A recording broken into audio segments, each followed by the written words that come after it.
Well guys, if you are 90s kid, probably आपने इस phone के बारे में ज़रूर सुना होगा, देखा होगा, यूज़ तो नहीं किया होगा बिकॉज़ ये सुपर हाई एंड फ़ोन था, जैसे कि आजकल का गैलेक्सी फोल्ड सीरीज़ है। ये प्रॉब्ली उसी टाइम का फ़ोन था, उस टाइप का आप कह सकते हैं। और ये फ़ोन काफ़ी ज़्यादा हॉलीवुड मूवीज़ में फ़ीचर किया जा चुका है। The last is the Terminator 3 Rise of the Machines, और ये है नोकिया 9210 कम्युनिकेटर। नोकिया के इससे पहले 2 फ़ोन और आए थे, नोकिया 9000 ओरिजिनल, आफ्टर दैट 9110, और ये है 9210। और कुछ छोटे मोटे आइटरेशंस भी थे, लेकिन प्रॉब्ली हम सबसे पॉपुलर फ़ोन के बारे में बात करेंगे। ये फ़ोन एक्चुअली में कैसा है, इन्हीं सभी फ़ोन्स के डिज़ाइन को देख के आजकल के मॉडर्न फोल्ड और फ्लिप फ़ोन्स बनाए गए हैं। So probably they are like AK Hangal of smartphones.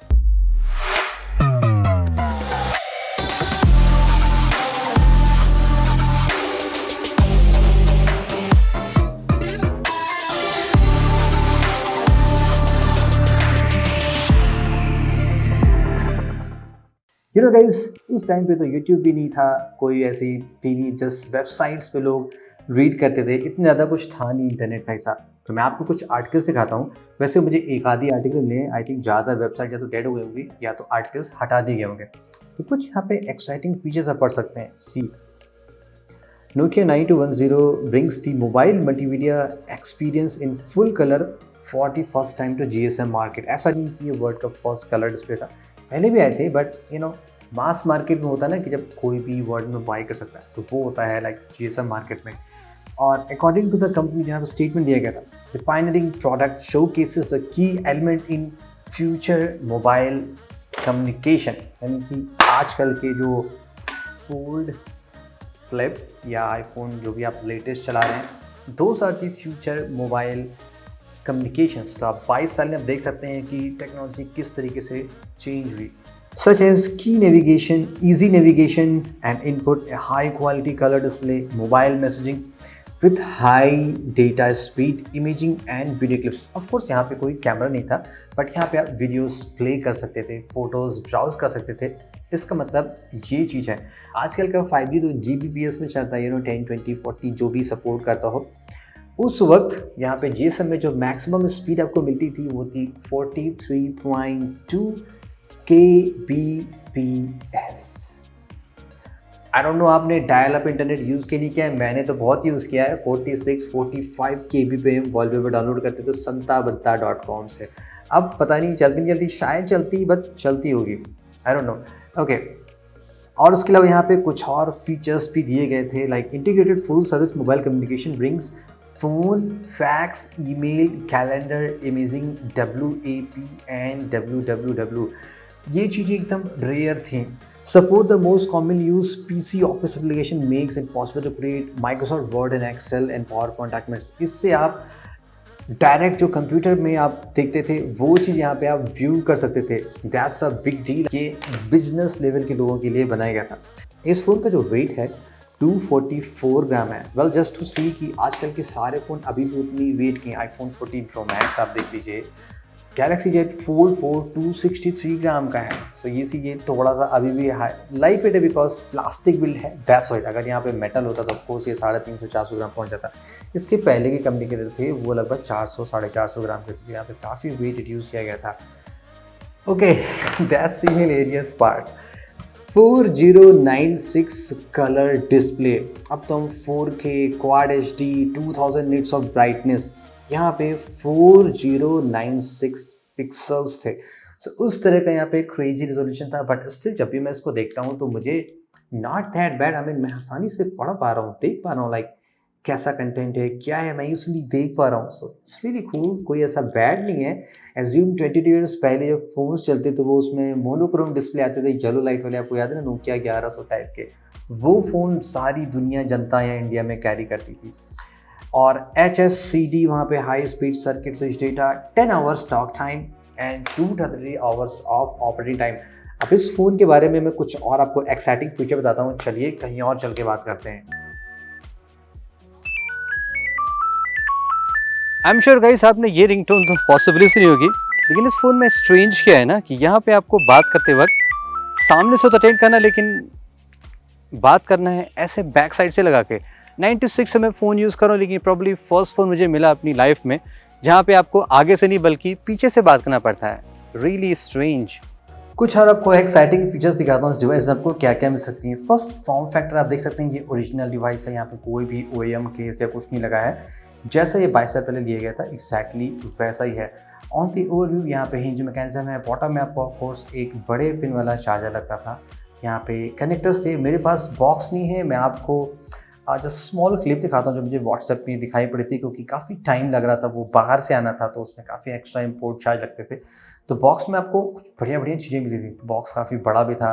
CD player उस वक्त मिलते थे क्योंकि CDs उस वक्त आ गई थी मार्केट में। CD में सारे सॉफ्टवेयर होते थे, कुछ कुछ क्या एक बड़ी मोटी सी बुकलेट मिलती थी जो अब नहीं मिलती, केबल्स मिलती थी एक्स्ट्रा, इसमें आप वो भी लगा सकते थे। आई थिंक कुछ मैप से जुड़ी एक्सेसरीज थी जो आप यहाँ पे कनेक्ट कर सकते थे। चार्जिंग डॉक भी आता था, वो मेरे पास तो नहीं है ना मैंने देखा, बट ये सारी चीज़ें इसमें आती थी। और यहाँ टॉप में आप देखेंगे एक छोटा सा एंटीना भी है, यहाँ पे अगर सेलुलर नेटवर्क कम आ रहा हो तो आप इस तरीके से इसको थोड़ा सा निकाल के बात कर सकते हैं। उस टाइम पे एंटीने का प्रचलन था, छतों पे भी एंटीने लगते थे। बैटरी लगा निकालने के लिए आपको यहाँ पे इसको ऐसे फ्लैप करना था, जैसे आप इसको ऐसे करेंगे और ये बाहर आ जाता है। सिम लगाने के लिए ये ऐसे निकल जाता है। वेल ये कुछ ख़राब नहीं है, लेकिन पहले ऐसा ही हिसाब था, ये ऐसे लगाते थे और ये बंद जाता था। यहाँ पे बड़ा वाला सिम कार्ड लगता है, राइट। फ़ोन ऐसे ओपन करते हैं तो अपने आप ये ऑन मोड में आ जाता है, लेकिन बाहर का डिस्प्ले नहीं ऑन होता है। अंदर वाला अप्रॉक्सीमेटली 30-40 सेकेंड आई थिंक लगते हैं कुछ ऑन होने में, लेकिन जो अंदर का है ना डिस्प्ले वो ऑलवेज ऑन रहता है। जैसे अगर मैं इसको ऑफ भी कर देता हूँ तो ये देखेंगे ऑलवेज ऑन मोड में रहता है।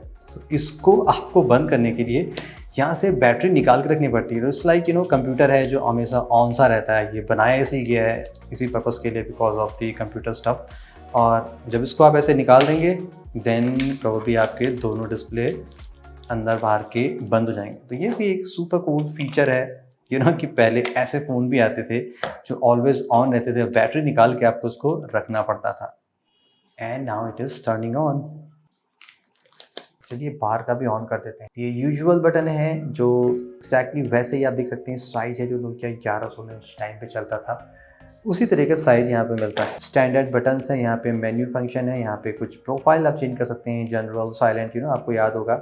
कॉल हिस्ट्री, यहाँ से कैंसिल है, ये मेन्यू बटन है, स्टैंडर्ड जो आपने उस टाइम पे देखा होगा। बट गुड पार्ट क्या, यहाँ पे इंफ्रारेड दिया जाता है। लेट मी नो गाइस अगर आपने इंफ्रारेड यूज़ किया नहीं किया। मैंने नोकिया 6600 में लास्ट टाइम यूज़ किया था, नोकिया 3650 भी आता था उसमें यूज़ किया था। आफ्टर दैट मैंने तो नहीं यूज़ किया।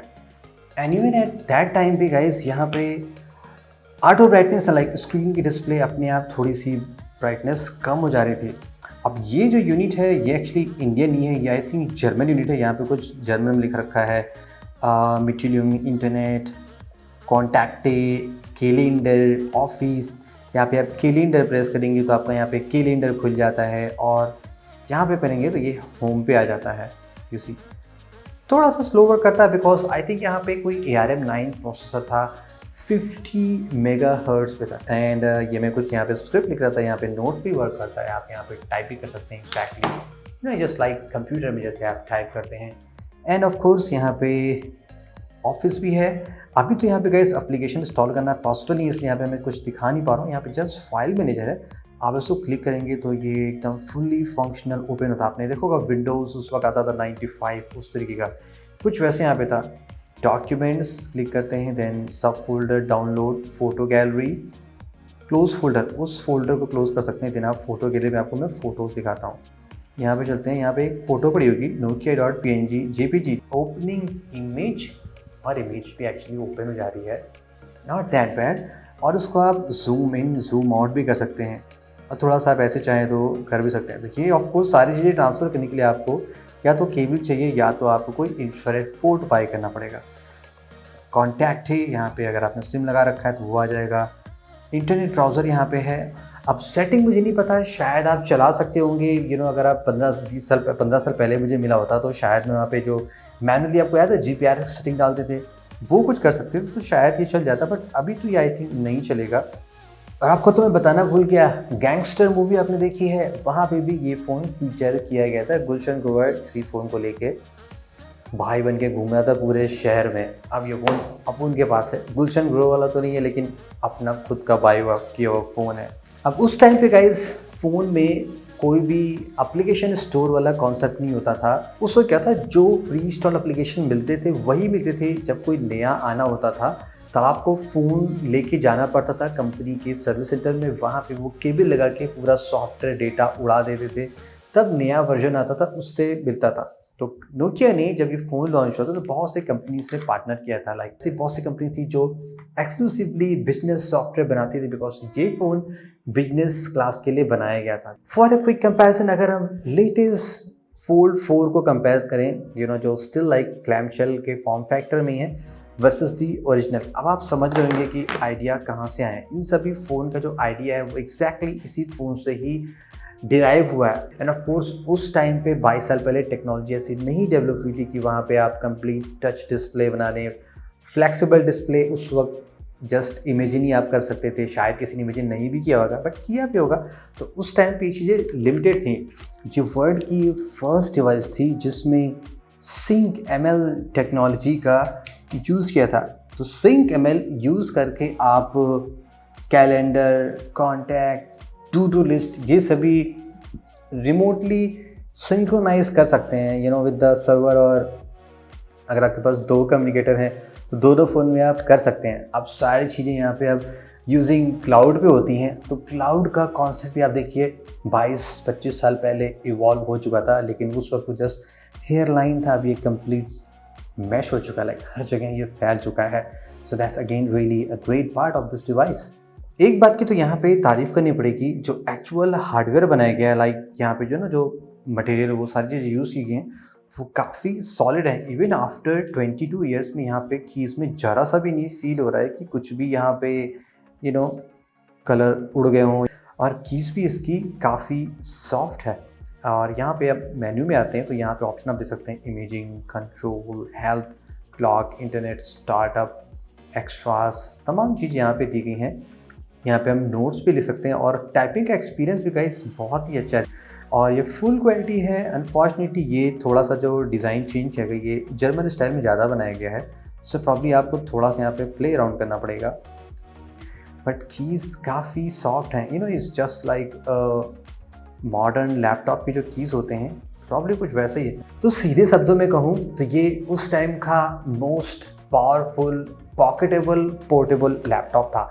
लैपटॉप तो उस टाइम पे आते थे, IBM के बड़े बड़े आते थे, इसीलिए मैंने यहाँ पे पॉकेटेबल कहा, बिकॉज आप नियरली प्रोडक्टिविटी परफॉर्म कर सकते हैं। आपने नोकिया के जो कमर्शियल देखे होंगे वो ऐसे ही था, लाइक ऑन दी गो आप पावर पॉइंट और सारी चीज़ें यहाँ पे देख पढ़ सकते हैं। सो थोड़ा सा ये गाइस नॉस्टैल्जिक तो है, बट इन केस आपने ये सभी चीज़ें नहीं यूज़ की हैं तो मैंने ऑफ कोर्स आपको सारे फीचर्स बता दिए हैं। लेट मी नो आपके पास कौन सी ऐसी डिवाइस है जो अभी भी आपके लिए काफ़ी नॉस्टैल्जिक है, और इन द फ्यूचर में हम कौन सी डिवाइस कवर करें after the communicator. May be someday हम पाम OS ट्राई करते हैं guys. I never use the palm OS। So that's it guys for today's retro track. I hope you enjoyed it and just like I did. Thank you so much once again. This is Saurabh and have a great day.